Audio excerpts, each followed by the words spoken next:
نہیں کرتا.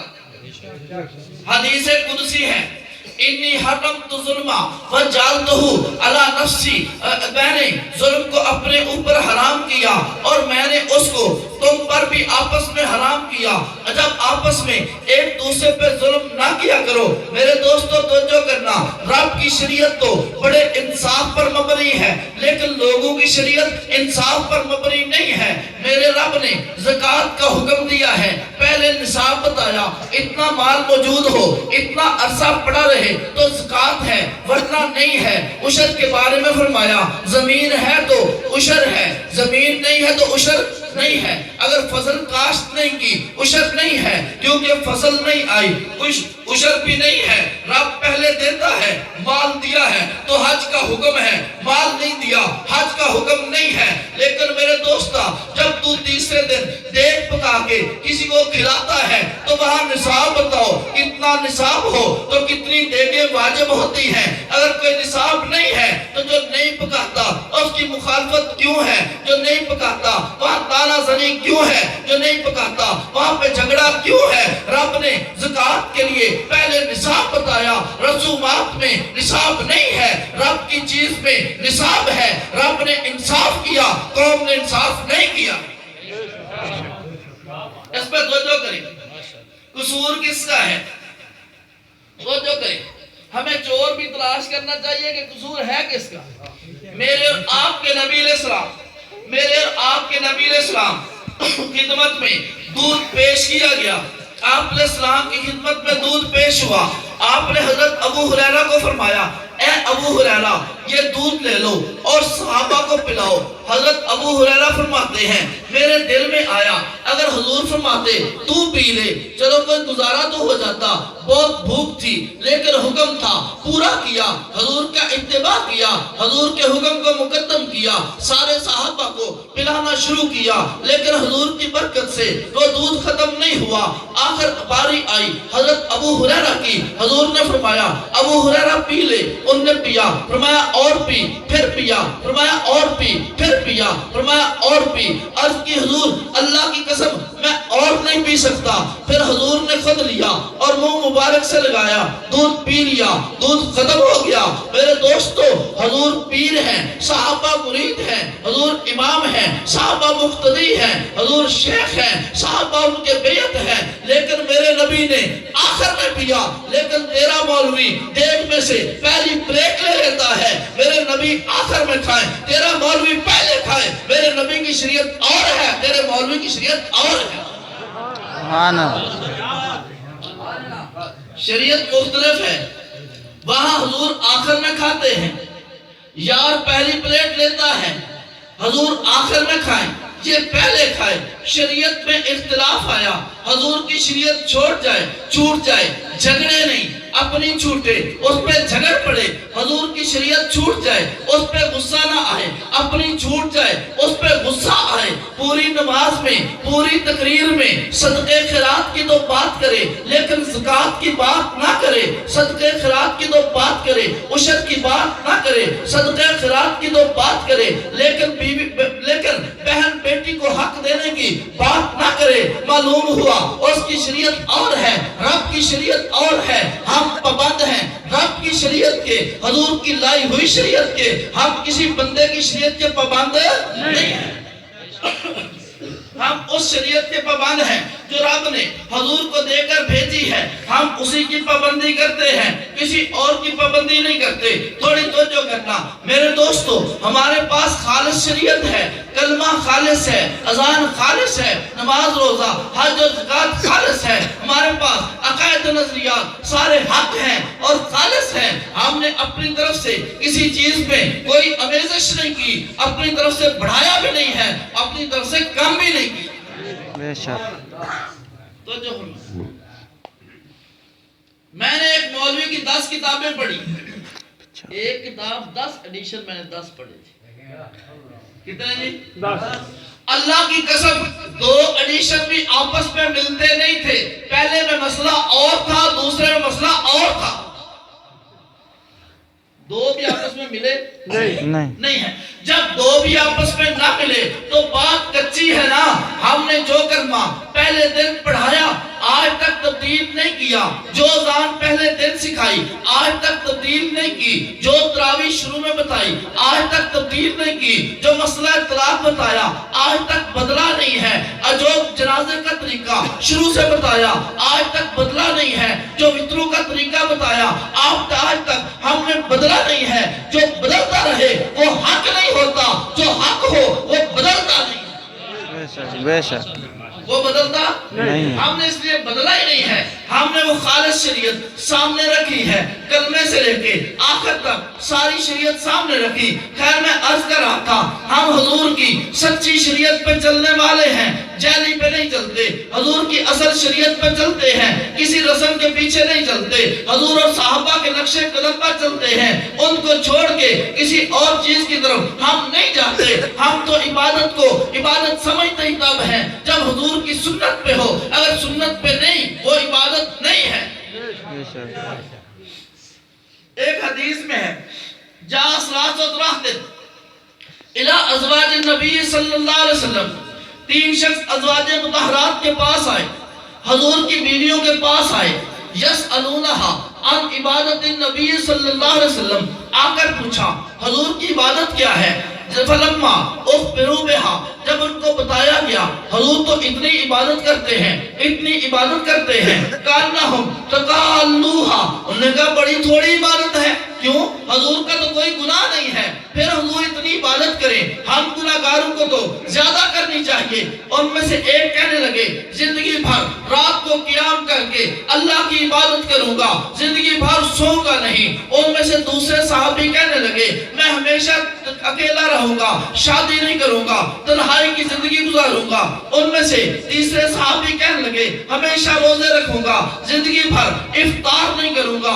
یہ 3 عزم کر کے تینوں صحابہ وہاں سے واپس چلے، حضور علیہ السلام گھر تشریف لائے، ازواج مطہرات نے بتایا 3 شخص آئے تھے، یہ بات کہہ کے چلے گئے ہیں۔ آپ علیہ السلام آئے، ان کے پاس تشریف لائے، پوچھا اقلتم قضا و قضا، تم نے یہ بات کہی ہے؟ وہ کہنے لگے ہاں حضور آپ کا تو کوئی گناہ نہیں ہے، ہم گناہگار ہیں، ہمیں تو زیادہ عبادت کرنی چاہیے۔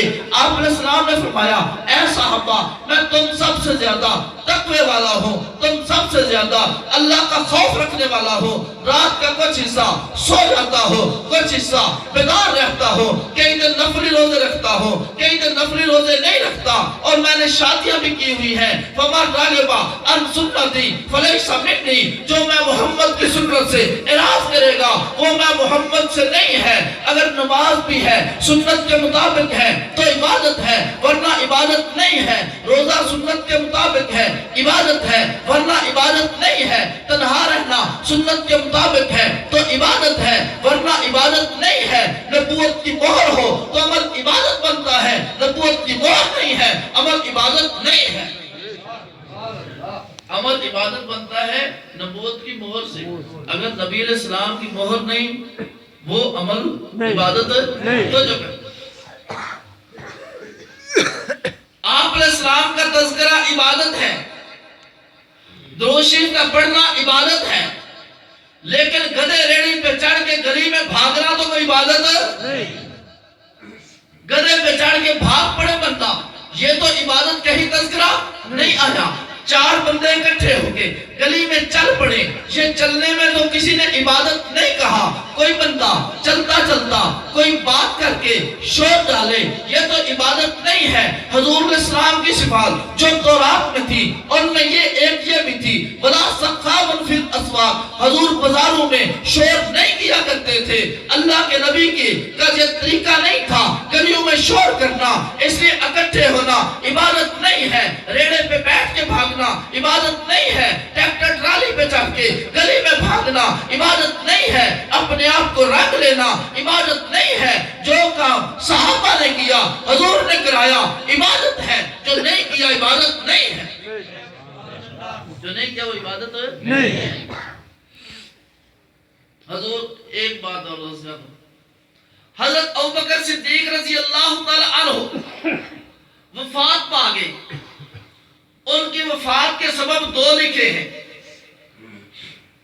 ایک سبب مرکات میں ہے اور ایک سبب شرع عقائد کی شرح علامہ پہاڑوی اس میں ہے۔ حضرت ابوبکر صدیق کی وفات کا سبب یہ تھا، حضور وفات پا گئے، اس وفات پانے کے صدمے سے صدیق کا جسم گھٹتا رہا یہاں تک کہ صدیق وفات پا گئے۔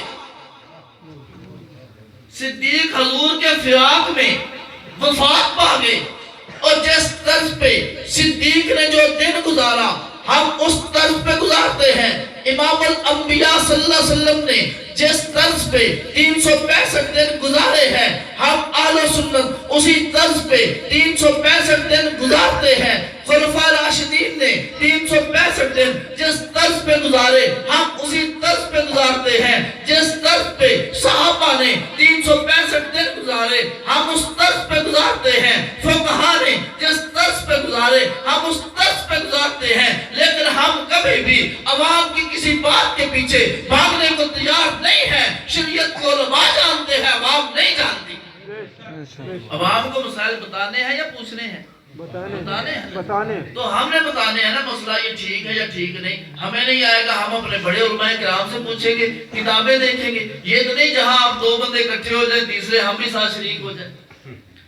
تو ہمارے پاس سچی شریعت ہے، جعلی شریعت نہیں۔ ہمارے پاس اصل شریعت ہے، جعلی شریعت نہیں۔ توجہ کرنا، حضور نبی کریم صلی اللہ علیہ وسلم تشریف فرما ہے۔ حضرت عمر بن خطاب تورات اٹھا کر تورات کو پڑھنا شروع کرتے ہیں۔ جب تورات کو پڑھنا حضرت عمر بن خطاب نے شروع کیا، آپ علیہ السلام کے چہرے پر غصے کے آثار ظاہر ہوئے۔ حضرت عمر بن خطاب ان آثار کی طرف نہیں دیکھ سکے، مسلسل پڑھتے رہے۔ حضرت ابوبکر صدیق نے دیکھا حضور کے چہرے پہ غصے کے آثار نمایاں ہیں۔ فرمایا ساکلت کا سواکل یا عمر ماترا ما بوجہ رسول اللہ صلی اللہ علیہ وسلم، اے عمر تو حضور کا چہرہ نہیں دیکھ رہا۔ حضرت عمر بن خطاب نے حضور کا چہرہ دیکھا اور چہرہ مبارک کو دیکھ کر وہ تورات وہی رکھ دی اور یوں کہا اللہم انی اعوذ بکا من غضب اللہ و غضب رسولی، اے اللہ میں تیری پناہ مانگتا ہوں تیرے غصے سے اور تیرے رسول کے غصے سے۔ رضیت باللہ ربا و بالاسلام دینا و بمحمد النبی، میں اسلام کے دین ہونے پہ راضی ہوں، تیرے رب ہونے پہ راضی ہوں، حضور کے نبی ہونے پہ راضی ہوں۔ آپ علیہ السلام نے فرمایا اے صحابہ لو بدا لکم موسیٰ، اگر آج دنیا میں تمہارے لیے حضرت موسیٰ علیہ السلام ظاہر ہو جائیں فاتبعتموہ، تم ان کی اتباع کرو، وترکتمونی، میں محمد کے طریقے کو چھوڑ دو، لظللتم عن سواء السبیل، تم صراط مستقیم سے بھٹک جاؤ گے۔ لو کان موسیٰ حیا وادرک نبوتی لاتبعنی، اگر آج دنیا میں موسیٰ علیہ السلام ہوتے، میں محمد کا زمانہ پاتے، وہ بھی میں محمد کا اتباع کرتے۔ جہاں میرے نبی کے طریقے کے مقابلے میں کسی نبی کا طریقہ قبول نہیں ہے تو کسی مولوی کا طریقہ بھی قبول ہے۔ ہم پابند ہیں حضور علیہ السلام کی لائی ہوئی شریعت کے، ہم ان کے مقابلے میں کسی نبی کی بات بھی قبول نہیں کرتے۔ یہ جائے کہ کسی تھکے ماندے مولوی کی بات ہم مان لیں، ہم کسی کی بات نہیں مانتے۔ ہم حضور علیہ السلام اور حضور کے صحابہ کے نقش قدم پہ چلتے ہیں۔ تو جو کریں ہم نے سنت کا اتباع کرنا ہے، سنت کی حضور نے تاکید کی ہے، سنت پہ چلیں گے۔ میرے دوستو یوں سمجھے، اگر کوئی کہے فلاں کام میں حرج کیا ہے، فلاں کام میں حرج کیا ہے، تو جو کریں حرج یہ ہے، میرے اور آپ کے نبی نے فرمایا من احدث فی امرنا ھذا ما لیس منہ فہو رد، جس نے ہماری دین میں وہ چیز ایجاد کی جو ہم نے نہیں بتائی وہ مردود ہے، قابل قبول نہیں ہے۔ جب اللہ کے نبی نے فرما دیا جو ہم نے نہیں بتایا وہ کرنا مردود ہے، ہم اس کو نہیں کرتے۔ جیسے آپ سکول میں ایک بچہ سکول پڑھتا ہے، اس کو ممتحن 5 سوال دیتا ہے، وہ 5 سوال حل کرنے کی بجائے 10 اپنی طرف سے کرائے اور ممتحن کے 5 کے 5 سوال چھوڑ دے، اور جب ممتحن پوچھے بیٹا 5 سوال کیوں نہیں کیے، وہ کہے جی استاد جی میں بڑا کمزور ہوں، مجھ سے یہ سوال حل نہیں ہو سکتے تھے۔ وہ یہ تو پوچھے گا تو 5 اپنی طرف سے 10 اپنی طرف سے کر آیا، میرے 5 نہیں کیے، اگر کرنا بھی تھا میرا 1 سوال کرتا، 2 کرتا، 3 کرتا، میرے سوالوں میں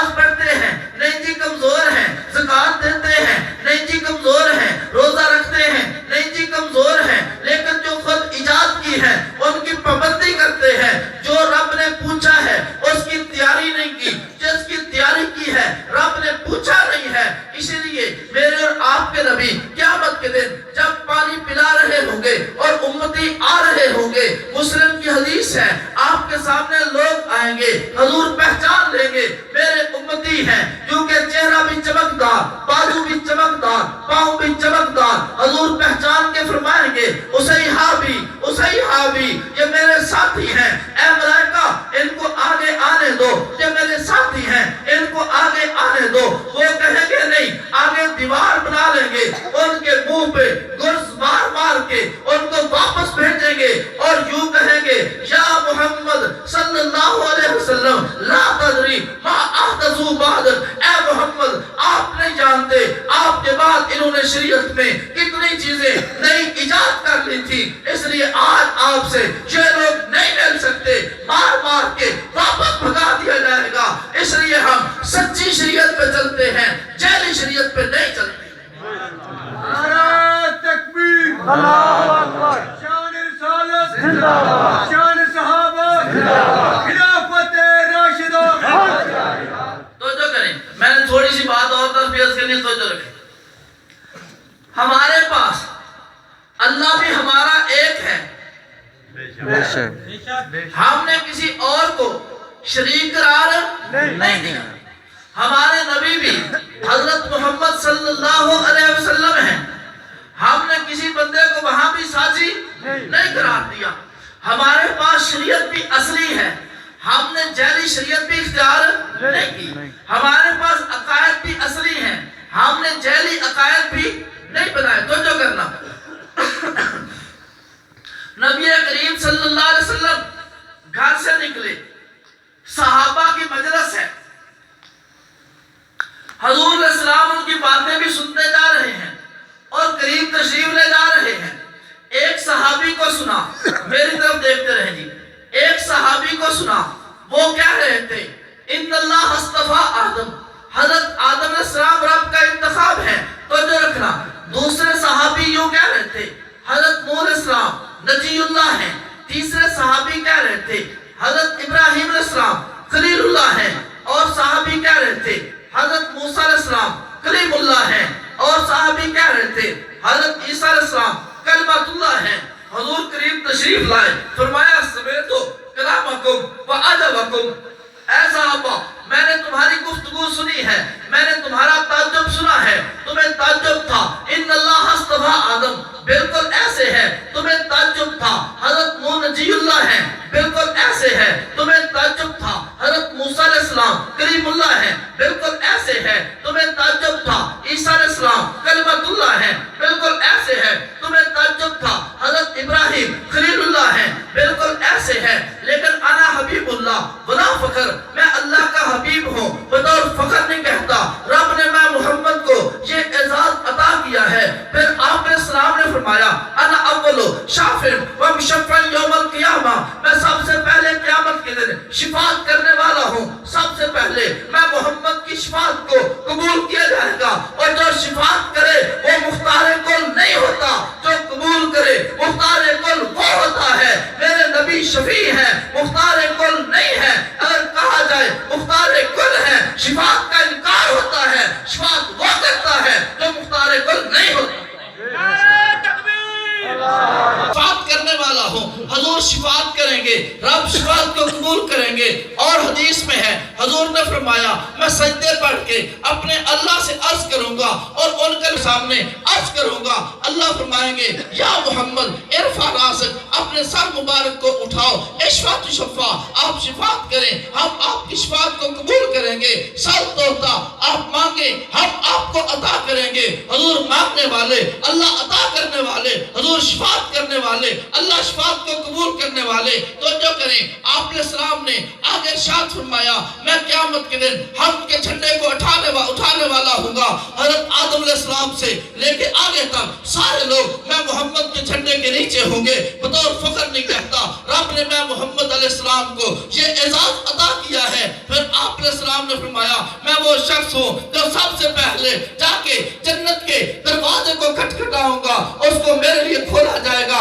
سب سے پہلے میں محمد اس میں داخل ہوگا، میرے ساتھ فقراء مومنین ہوگے۔ میرے دوستو میں بات مختصر کر کے بات کو سمیٹنا چاہتا ہوں، تھوڑی توجہ رکھیں۔ ہمارا اللہ بھی ایک اور اصلی ہے، ہمارے نبی بھی ایک اور اصلی ہے، ہماری شریعت بھی ایک اور اصلی ہے، ہمارے اسی پہ عمل کیا، ہمارے عقائد بھی اصلی ہیں، جعلی نہیں ہے۔ ہماری جنت بھی اصلی ہے، اصلی جنت وہ ہے، حضور نے فرمایا میں دروازہ کھٹکھٹاؤں گا، میرے لیے کھولا جائے گا، میں داخل ہوں گا، میرے ساتھ فقراء مومنین ہوں گے۔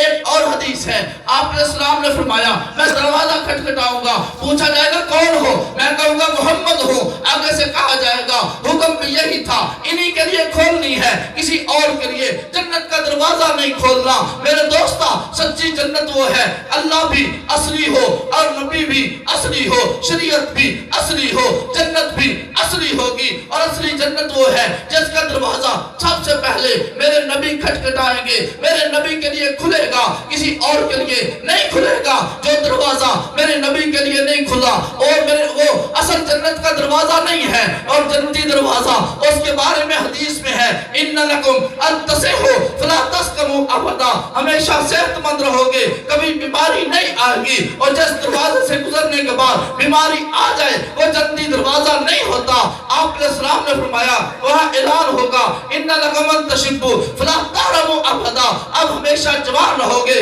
بڑھاپا نہیں آئے گا۔ جس دروازے سے گزرنے کے بعد بڑھاپا آ جائے وہ جنتی دروازہ نہیں ہے۔ آپ علیہ السلام نے فرمایا ان لکم ان تحیوا فلا تموتوا ابدا، وہاں اعلان ہوگا ہمیشہ زندہ ہو، موت نہیں ہے۔ جس دروازے سے گزرنے کے بعد موت آ جائے وہ اصلی جنت نہیں، وہ جعلی جنت ہے۔ فرمایا ان لکم ان تنعموا فلا تبأسوا ابدا، اس میں اعلان ہوگا ہمیشہ نعمتوں میں رہو، نعمتیں چھینی نہیں جائیں گی۔ جس کے گزرنے کے بعد نعمتیں چھن جائے وہ اصل دروازہ نہیں ہے۔ جو اصل دروازہ ہے اس کی مسافت بہت لمبی چوڑی ہے، اس کے دروازے پہ رش نہیں ہوگا، جہاں رش ہو وہ جنت کا دروازہ نہیں ہے، اور پہ ملائکہ کھڑے ہر جنتی کو سلام کریں گے، اور جس پہ سپاہی کھڑا ہو وہ جنت کا دروازہ نہیں ہے۔ جب میرے دوستا شریعت جعلی تھی، جنت بھی جعلی، شریعت اصلی ہے، جنت بھی اصلی، شریعت جعلی، جنت جعلی، شریعت اصلی، جنت اصلی۔ پھر تقسیم میں نے نہیں کی، تو نے اپنے لیے جیسی تیری شریعت تھی ویسی جنت پسند کی ہے، میرے پاس جیسی شریعت تھی میں نے وہ جنت پسند کی ہے۔ تجھے تیری جنت مبارک، ہمیں ہماری جنت ہم نے دی ہے یا خود پسند کی ہے؟ خود پسند کی ہے۔ جیسی شریعت ویسی جنت، اور ہمارے پاس بھی جیسی شریعت ویسی جنت۔ ہماری جنت کے اوصاف اور ہیں اور یار لوگوں کی جنت کے اوصاف اور ہیں۔ ہمارے پاس کلمہ اصلی جنت بھی اصلی، نماز اصلی جنت بھی حج روزہ زکوٰۃ اصلی جنت بھی اصلی، تو شریعت بھی اصلی ہے، جنت بھی اصلی ہے۔ اہل سنت والجماعت کو مبارک ہونی چاہیے کہ علماء کرام نے زندگی بھر قربانیاں دے کے کلمہ تبدیل نہیں ہونے دیا، اذان تبدیل نہیں ہونے دی، نماز تبدیل نہیں ہونے دی، زکوٰۃ تبدیل نہیں ہونے دی، احکامات اسی شکل میں ہیں جس شکل میں میرے اور آپ کے محبوب صلی اللہ علیہ وسلم لے کر آئے تھے، اور انشاءاللہ قیامت تک ایسے رہیں گے۔ میرے دوستو یہ علماء کی قربانیاں ہیں، جس شکل میں شریعت اتری تھی آج بھی اللہ کے فضل سے اسی شکل میں موجود ہے۔ جو بندہ اس پہ چلنا چاہے اس کو کوئی چیز ایسی نہیں کہ میسر نہ آئے، یہ اللہ کے فضل سے ہر گھر میں قریہ بستی میں نبی کریم صلی اللہ علیہ وسلم کی پوری شریعت بتانے والے لوگ آج بھی دنیا میں موجود ہیں۔ حضور کی ایک ایک ادا آج بھی محفوظ ہے۔ ہم نے اصلی شریعت پہ چلنا ہے، اللہ ہمیں اصلی کامیابیاں عطا فرمائیں گے، اللہ عمل کی توفیق عطا فرمائے۔ وآخر دعوانا ان الحمد للہ رب العالمین۔